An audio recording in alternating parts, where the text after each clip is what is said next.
Assalamualaikum warahmatullahi wabarakatuh. Tips sidang UPN skripsi atau tesis. Yang pertama, berdoa. Yang kedua, membaca dan mengevaluasi tulisan yang telah kita buat.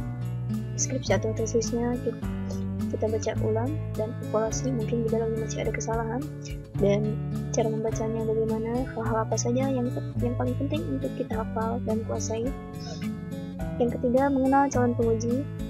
Kita harus mengenal bagaimanakah karakter calon penguji kita. Kita bisa mencari informasi dari kakak kelas yang telah pernah diuji oleh mereka, dan dengan begitu kita bisa mengetahui bagaimana calon penguji itu, bagaimana tipe-tipe pertanyaan yang akan mereka berikan, sehingga kita bisa mempersiapkan jawaban yang tepat untuk mengeksekusi setiap pertanyaan dari para penguji atau para calon penguji kita.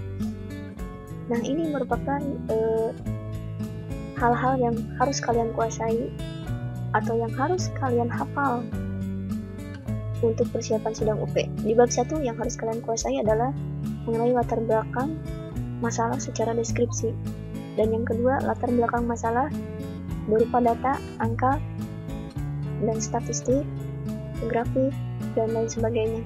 Ini contohnya. Di sini secara deskripsi, misalnya hal ini dapat dilihat dari hasil survei penelitian yang dilakukan penulis di sana, di mana pada hari-hari dan jam-jam tertentu terdapat beberapa motif menganggur tidak melakukan pelayanan akibat dari sedikitnya atau tidak adanya pelanggan. Nah, di sini juga harus ada statement berupa dugaan yang mana cabang Sedia Bandung khusus pada bagian mikronya aktivitas sistem antrean yang telah diterapkan di sana diduga kurang baik, karena di latar belakang masalah itu semuanya masih berupa dugaan. Untuk latar belakang masalah berupa deskriptif. Yang kedua, ini berupa angka.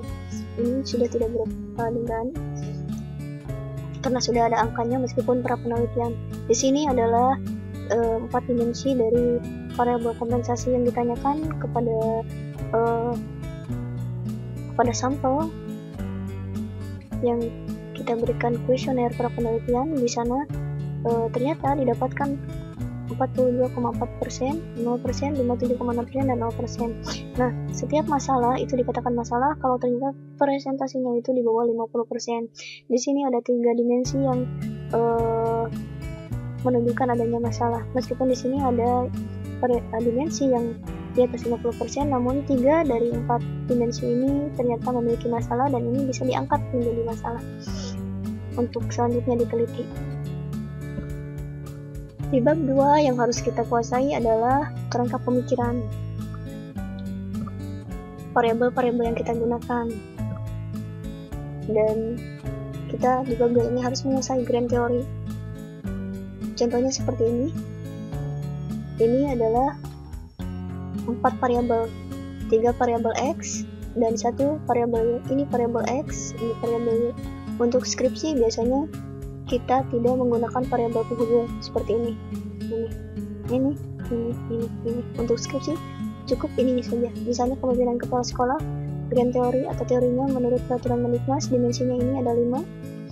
Kompetensi guru menurut undang-undang ini, dimensinya ada 4. Kompensasi menurut Matis dan Jackson, dimensinya ada 2. Kinerja guru menurut undang-undang ini, dimensinya ada 7. Nah, ini untuk skripsi tidak usah ada teori penghubung, tapi untuk tesis kita harus menambahkan ini pada teori penghubung. Misalnya teori penghubung antara X1 dan X2 ini harus dimunculkan dari siapa? X2 dan X3 siapa teori penghubungnya? X1 dan X3 teori penghubungnya dari mana? Ini juga dari mana? Ini juga yang menghubungkan ke Y siapa? Ini juga sama. Untuk dimensi-dimensi ini didapatkan harus dari benar-benar peraturan Mendiknas RI nomor 13. Ini juga sama, dimensinya harus benar-benar dari undang-undang ini. Dan ini juga kondensasi. Dimensi ini yang 2 harus benar-benar dari Matis dan Jackson. Jangan sampai misalnya untuk variabel X3 kompensasi kita teorinya menurut Matis dan Jackson, tetapi dimensi-dimensinya menurut teori orang lain. Itu salah besar, tidak boleh. Dan ini banyak terjadi di situasi ketika ujian. Biasanya mereka teledor tetapi untuk para penguji yang jeli, mereka bisa mengetahui. Ini bisa menjadi bumerang buat kita. Yang ketiga, apa yang harus kita kuasai di bab 3, yaitu sampel, populasi, dan operasionalisasi variabel.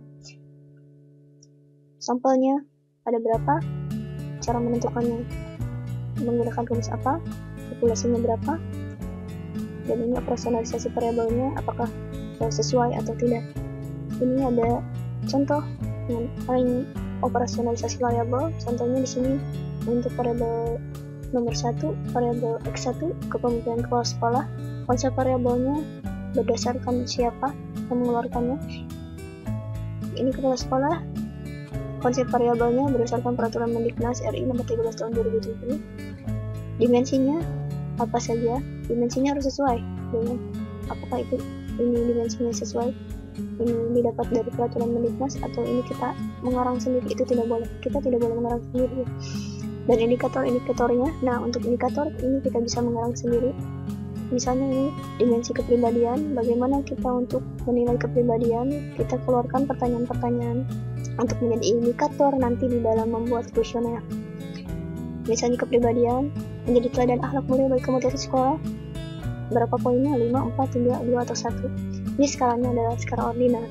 Ini semuanya juga sama. Ini semua indikator ini bisa digunakan untuk kuesioner. Sekian, semoga bermanfaat.